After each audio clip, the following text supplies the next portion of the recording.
So today we're here to talk about setting healthy boundaries to improve your life. So if it's your first time watching Mindful Monday, feel free to type where you're coming from in the comments. Of course, if you have any questions, we love to have you either direct message us or put those in there. And if there's any other topics you'd like to hear covered, please also comment or direct message. So getting back to today, how to set healthy boundaries to improve your life. So what are boundaries? So boundaries are well thought out, they're clear, and they're direct, and they're kind, and they're a part of self-care. They're also choices that make us feel safe.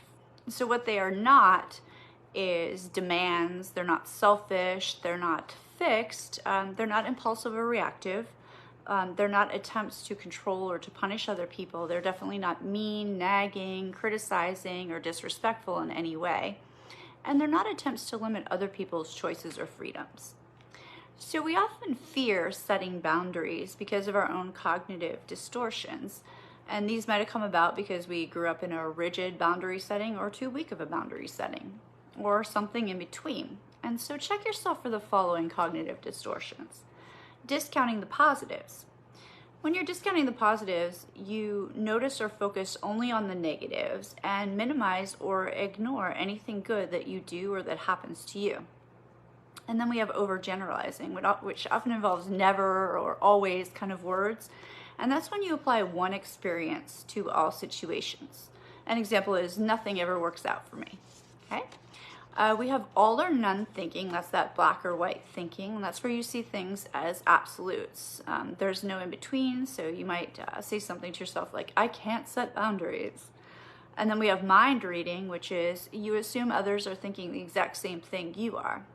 And so you could say, I'm sure she hates me. I just know it. We have double standards, which is when you hold yourself to a higher standard than everyone else. An example is you might say to yourself, it's okay if you're not available to help me, but I should always be available to help you when you need something. And then we have catastrophizing, which is labeling yourself negatively. So you might say, I'm selfish. And then we have magical thinking.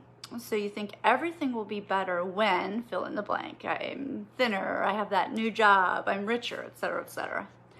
And we have our should statements. I always say don't shit on yourself. So you judge and criticize yourself for what you should be doing or what others say you should be doing. So when you have these cognitive distortions that are based on fear, you might want to challenge yourself. First, you'll want to identify them. Then you'll want to identify the underlying belief.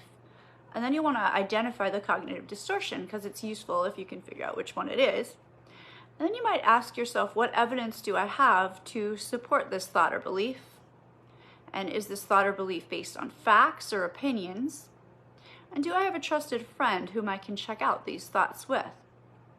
And then you can ask yourself, is this thought helpful? Are there other ways that I can think about this situation or myself? Am I blaming myself unnecessarily? What or who else contributed to this situation? And is it really in my control? Am I overgeneralizing? Am I making assumptions or jumping to conclusions? What would I say to a friend in this situation? Can I look for shades of gray? Am I assuming the worst? Am I holding myself to an unreasonable or double standard? Are there exceptions to these absolutes, this always, this never kind of thinking? Am I making this personal when it really isn't? Who gets to decide what I have to or should do? Does this align with my values? Is this a realistic expectation? And then sometimes some folks say they feel guilty about setting boundaries. And so if you feel guilty about setting boundaries, then you might want to repeat some of the following personal rights statements to yourself. And these include, I have a right to be treated with kindness and respect. I have a right to say no. I have a right to change my mind. I have a right to be physically and emotionally safe. I have a right to my own thoughts, feelings, values, and beliefs. I have a right to happiness and pleasure. I have a right to rest. I have a right to privacy. I have a right to share or to not share my possessions. I have a right to decide what's best for me. And I have a right to distance myself from or to end a relationship with negative or hurtful people. I have a right to pursue my goals. And I have a right to set boundaries. And so when it comes to the actual setting of boundaries, there's 4 steps to setting better boundaries that we'll go over here today. And the first one is to clarify what you want and need. If you don't know what you want, you're not going to get it. So you might ask yourself, what kind of boundary-related problems am I experiencing? What are my unmet needs? How do I feel? And what outcome do I want? What do I want to accomplish with my boundaries? Number 2 is to identify your boundaries. What are your options and what really can you control? And then when it comes to step number 3, we go to implementing. So you can ask yourself things like, when will you do this or make this request of others? And how will you know if the boundary is effective? What obstacles, if any, do you anticipate? And who or what might help you pass any expected obstacles? And then number 4 is going to be all about fine-tuning those boundaries. So you'll ask yourself, was it successful? And were your needs met?